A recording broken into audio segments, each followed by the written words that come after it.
श्री राम जी के 10 नियम।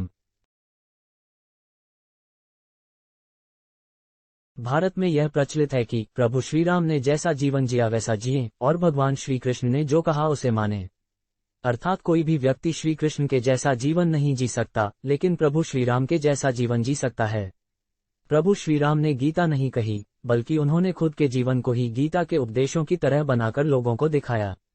प्रभु श्री राम ने वन में बहुत ही सादगी भरा तपस्वी का जीवन जिया। वे जहां भी जाते थे तो 3 लोगों के रहने के लिए एक झोपड़ी बनाते थे। वहीं भूमि पर सोते, रोज कंदमूल लाकर खाते और प्रतिदिन साधना करते थे। उनके तन पर खुद के ही बनाए हुए वस्त्र होते थे। धनुष और बाण से वे जंगलों में राक्षसों और हिंसक पशुओं से सभी की रक्षा करते थे। कोई सोच सकता है कि उस काल में कितने भयानक जंगल हुआ करते थे, और साथ ही उन जंगलों में भयानक हिंसक पशुओं के साथ ही हिंसक जंगली मानव भी हुआ करते थे। तो आओ जानते हैं प्रभु श्री राम के आदर्श जीवन की 10 खास बातें। एक वचनी। प्रभु श्री राम एक वचनी हैं, अर्थात वह जिसे भी कोई वचन दे देते हैं या कोई संकल्प कर लेते हैं तो उसे पूरा करने के लिए अपनी संपूर्ण शक्ति लगा देते हैं। रघुकुल रीत सदा चली आई, प्राण जाए पर वचन न जाए। एक पत्नी। प्रभु श्री राम ने अपने जीवन में सिर्फ एक ही महिला से प्रेम और विवाह किया। उन्होंने कभी भी दूसरी महिला के बारे में सोचा तक नहीं। माता सीता से वे अपार प्रेम करते थे और उनके बगैर एक पल भी रह नहीं सकते थे। जब सीता हरण हुआ तो वे वन वन उनकी खोज में रोते हुए भटकते रहे, और जब माता सीता वाल्मीकि आश्रम में रहने चली गई तब श्री राम ने भी महलों का सुख छोड़कर भूमि पर शयन करना प्रारंभ कर दिया था। शाकाहार। राम ने अपने पिता को वचन दिया था कि वे वनों में एक ऋषि की भांति मांस का त्याग कर 14 वर्ष कंदमूल, फल और शहद पर जीवन व्यतीत करेंगे। इसका मतलब यह नहीं कि वे मांसाहारी थे, बल्कि ऐसा उन्होंने इसलिए कहा कि वन में अन्न की कमी होने के कारण परिस्थिति अनुसार व्यक्ति को मांसाहार को भी अपनाना पड़ता है। श्री राम कंदमूल के लिए जंगलों में जाते थे तो ऐसे भी कई मौके आते थे जबकि कंदमूल नहीं मिलते थे। ऐसे में उन्हें जो बचा है उसी में गुजारा करना होता था। परदेश में, जंगल में, मरुस्थल या कठिन प्रदेशों में जाने पर अक्सर लोगों को उनके मन का भोजन नहीं मिलता है, लेकिन मांस सभी जगह उपलब्ध हो जाता है। कहते हैं कि जंगल में रहकर लक्ष्मण तो अधिकतर दिन उपवास में ही रहते थे।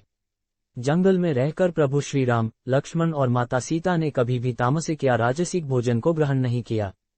सभी जानते हैं कि एक दिन और रात उन्होंने शबरी के बैर खाकर ही गुजारी थी। सुंदरकांड के अनुसार जब हनुमान अशोक वाटिका में देवी सीता को मिलते हैं तब राम की खुशहाली बताते हैं। वे कैसे हैं, किस तरह जीवन जी रहे हैं, उनका दिनक्रम क्या है, सबका वर्णन करते हैं। अर्थात राम ने कभी मांस सेवन नहीं किया, न ही उन्होंने मदिरा का पान किया है। हे देवी, वे हर दिन केवल संध्या समय में उनके लिए एकत्रित किए गए कंद ग्रहण करते हैं। तपस्वी सा जीवन। प्रभु श्री राम ने जब वनवास धारण किया तब उन्होंने अपने सभी राजसी वस्त्र त्याग दिए और तपस्वियों के वस्त्र धारण करके नग्न पैर ही वे वन को निकल गए। रास्ते में उन्हें जब जो मिला वह खा लिया और सो गए। ऐसे कई अवसर आए जबकि वे राजाओं का भोजन कर सकते थे, क्योंकि वे जहां से भी गुजरे वहां के राजा ने उन्हें निमंत्रण दिया और उनके लिए सभी तरह के बंदोबस्त करने का निवेदन भी किया। लेकिन प्रभु श्री राम ऋषि और मुनियों के आश्रम में ही तब तक रहे जब तक कि उन्होंने अपनी खुद की कोई पर्ण कुटिया अपने हाथों से न बना ली हो। संयम और धैर्य। कठिन समय में प्रभु श्री राम ने हर जगह पर संयम, संकल्प, धैर्य, साहस और कम साधनों में जीने का उदाहरण प्रस्तुत किया। दूसरा शत्रु से संधि करने पर, विपत्ति पड़ने पर या विपत्ति काल में उन्होंने भी धैर्य और संयम नहीं खोया। कोई सा भी निर्णय उन्होंने क्रोध में नहीं लिया, जबकि लक्ष्मण जी हमेशा क्रोधित हो जाते थे। विपरीत परिस्थिति में उन्होंने अपनी बुद्धि का उपयोग करके समाधान के बारे में सोचा। अपनी टीम से संवाद करके समाधान खोजा। प्रभु श्री राम के समक्ष कई बार ऐसे मुश्किल हालत पैदा हुए जबकि संपूर्ण टीम में निराशा के भाव फैल गए थे, लेकिन उन्होंने धैर्य से काम लेकर समस्याओं के समाधान को ढूंढा और फिर उस पर कार्य करना प्रारंभ किया। उन्होंने सीता हरण से लेकर अहिरानन द्वारा खुद का हरण और लक्ष्मण के मूर्छित हो जाने तक कई तरह के संकटों का सामना किया, लेकिन उनकी उत्साही टीम ने सभी संकटों पर विजयी पाए। संकट उसी व्यक्ति के समक्ष खड़े होते हैं जो उनका हल जानता है। सफलता का रास्ता आपके खिलाफ खड़ा किया गया विरोध और संकट ही बनाता है। खुद के वैद्य। प्रभु श्री राम महल में रहे थे, लेकिन वन में उन्होंने साधुओं की तरह तप और ध्यान किया था। कंद मूल खाकर जीवन गुजारा। श्री राम, लक्ष्मण और सीता अपने 14 वर्ष के वनवास में पूरी तरह से सेहतमंद बने रहे थे। वन में वे खुद के वैद्य खुद ही थे। उन्हें सभी तरह की जड़ी बूटियों का ज्ञान था और किस तरह सेहतमंद रहा जा सकता है, इसके लिए वे उपवास और योग भी करते थे। योजनाओं भरा जीवन। प्रभु श्रीराम ने अपने जीवन का हर कार्य एक बेहतर योजना के साथ संपन्न किया। उन्होंने पहले ऋषि मुनियों को भयमुक्त कर उनका समर्थन हासिल किया, सुग्रीव को राजा बनाया। तमिलनाडु के तट से श्रीलंका तक पुल बनाना आसान कार्य नहीं था। वाल्मीकि के अनुसार 3 दिन की खोजबीन के बाद श्री राम ने रामेश्वरम के आगे समुद्र में वह स्थान ढूंढ निकाला जहां से आसानी से श्रीलंका पहुंचा जा सकता हो। उन्होंने नल और नील की मदद से उक्त स्थान से लंका तक का पुल निर्माण करने का फैसला लिया। दूसरी ओर रावण जैसे संपन्न, शक्तिशाली और घातक हथियारों से लैसे व्यक्ति और उसकी सेना से लड़ना आसान नहीं था, लेकिन श्रीराम के पास योजना थी। साथ ही उन्होंने अपने साथियों से भी कई तरह की योजनाओं पर वार्तालाप किया। यदि आपके पास कोई योजना नहीं है तो आप जीवन में अपने लक्ष्य को नहीं भेद सकते हो।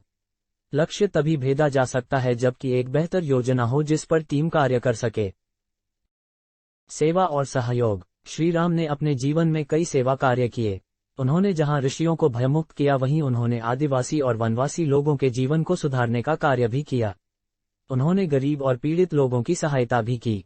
उन्होंने सुग्रीव और विभीषण जैसे लोगों को भी अभयदान दिया।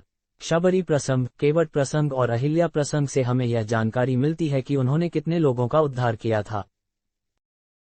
रिश्तों का सम्मान। प्रभु श्रीराम अपने माता पिता, भाई बहन के साथ ही सभी बंधु और बांधवों से प्यार और उनका सम्मान करते थे। उन्होंने अपने हर रिश्ते को पूरी शिद्दत के साथ निभाया। यही कारण था कि परिवार का हर सदस्य उनसे प्यार करता था और उनकी पीड़ा पर रो उठता था।